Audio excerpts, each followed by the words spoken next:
Kohei reminded everyone that the drinking party was about to start. However, Shinji informed them that the party had been postponed due to an issue. Iori was stunned to learn that the drinking party was not happening that day after all, meaning all his efforts had been for nothing. Moments later, Chisa arrived with tea. Upon seeing so many pictures of herself in Iori's room, she immediately took action, leading to Iori being confined in an empty room as punishment. The following morning, Iori woke up to find the club members gathered in his room.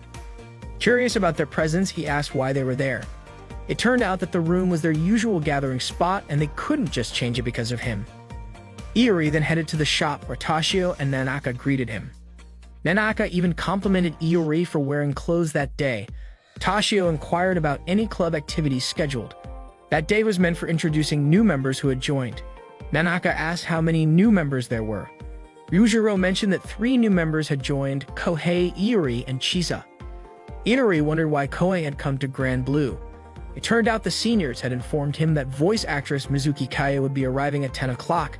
However, Iori was certain the seniors were lying, and sure enough, Shinji admitted it was just a prank. Unexpectedly, Kohei began to cry, feeling deceived. Toshio mentioned that lately, Mizuki Kaya had indeed been busy and couldn't visit for a while. Nanaka added that Mizuki Kaya used to come often, and even other celebrities did too. Kohei tried not to believe it, but Nanaka insisted she wasn't lying. Toshio even mentioned there was a diving suit that Mizuki Kaya used to wear. Hearing this, Kohei asked to try it on, a request that sounded somewhat inappropriate. Kohei then expressed interest in learning to dive. Chisa asked if she should join the diving lessons. Shinji allowed her to opt out since she was experienced, but Toshio requested Chisa to participate so she could understand how beginners learn to dive. Iori asked if he could just watch since he couldn't swim, but Ryujiro mentioned there are divers who can't swim, and according to Shinji, it would be a waste if Iori didn't at least try. Shinji instructed the 3 of them to swim. Iori remarked that it should be fine even if he couldn't swim. Shinji explained that while mastering swimming techniques wasn't necessary, all divers should become accustomed to water. They then proceeded to the changing room.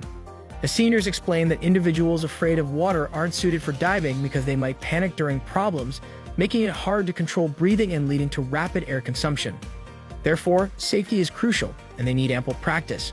For basic training, Ryujiro asked Iori to open his eyes underwater. Iori attempted it but couldn't manage. Ryujiro then gave him a diving mask and Shinji provided one for Kohei as well. After putting it on, Iori re-entered the water. He heard strange sounds, couldn't breathe, and couldn't move, but didn't feel pressure on his eyes. However, upon opening his eyes, he unexpectedly saw Kohei's naked body. Iori resurfaced, and Ryujiro asked if the underwater view was that astonishing. Iori didn't want to look again.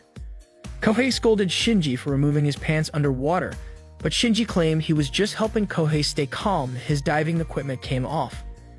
At that moment, Chisa had just finished changing into her swimsuit and came out to join the practice. However, upon reaching the pool, she saw Iori completely naked, soaking in the pool. Seeing Chisa arrive, Iori felt a bit embarrassed and mentioned it was part of the training. Ryujiro commented that Iori liked taking off his clothes. Iori stated he didn't enjoy being naked. Chisa asked Ryujiro, who explained he was just training Iori to get used to the water. Chisa walked away to observe them from a distance. The seniors continued to persuade Iori to enjoy the beauty underwater, but Iori refused, stating he wasn't interested in going underwater anymore. After finishing practice, Iori sat alone in the shop. Nanaka approached him and asked how his diving practice had been. Iori replied that he hadn't enjoyed it at all. Nanaka then invited Iori to go somewhere with her. She took him to a large aquarium. Iori was puzzled as to why the aquarium allowed them in, considering it was already closed. Nanaka explained that Chisa sometimes helped out there. She showed Iori a video of Chisa diving in the aquarium. Seeing Chisa's friendly face and sweet smile, Iori remarked that it wasn't how he had imagined her before. Nanaka commented that Iori wasn't good at judging people and that Chisa was actually quite popular. She described Chisa as kind, and although she might sometimes be insincere and clumsy, she was sweet, good-natured, gentle, and had a pleasant scent. Iori gazed at the aquarium and mentioned that perhaps he should learn about fish too, as it might help him enjoy being underwater. Nanaka considered Iori's thoughts to be overthinking, pointing out that neither she nor Chisa had ever thought about that before. Iori speculated that it was because Nanaka and Chisa could swim and liked fish. Nanaka responded that no one instantly knows how to swim or has extensive knowledge about fish.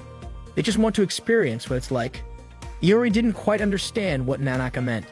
Nanaka led Iori to a very large aquarium, and the view felt like an underwater world. Iori was amazed by it and felt as if he were in an underwater realm. However, Nanaka mentioned that it was merely an imitation of the underwater world, and there were many places to experience a world even more amazing than that. She revealed that it was actually Chisa who had asked her to bring Iori there, suggesting that perhaps Chisa wanted Iori to enjoy diving. Iori wondered why Chisa desired that. Nanaka speculated that Chisa simply wanted Iori to know that there was a beautiful world underwater. And that was also what Shinji and Ryujiro wanted. That's why they always encouraged Iori to dive. Iori then understood that no one likes to hear negative things about what they enjoy. And it's better to have many friends who share the same pleasures. That way it's more enjoyable for both him and them. Nanaka also wanted Iori to understand that although water can be intimidating, there's also a lot of fun to be had. Iori expressed that he was now more interested in the underwater world, which pleased Nanaka. After returning from the aquarium, Iori gave Chisa a keychain as a souvenir. Chisa remarked, asking if Iori hadn't considered how often she went there. Iori explained that the keychain was a token of his gratitude because Chisa had persuaded Nanaka to take him there.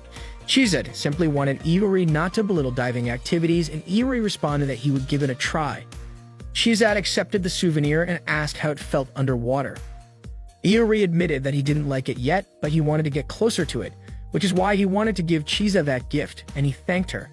Chisa suggested that Iori should have bought something cuter.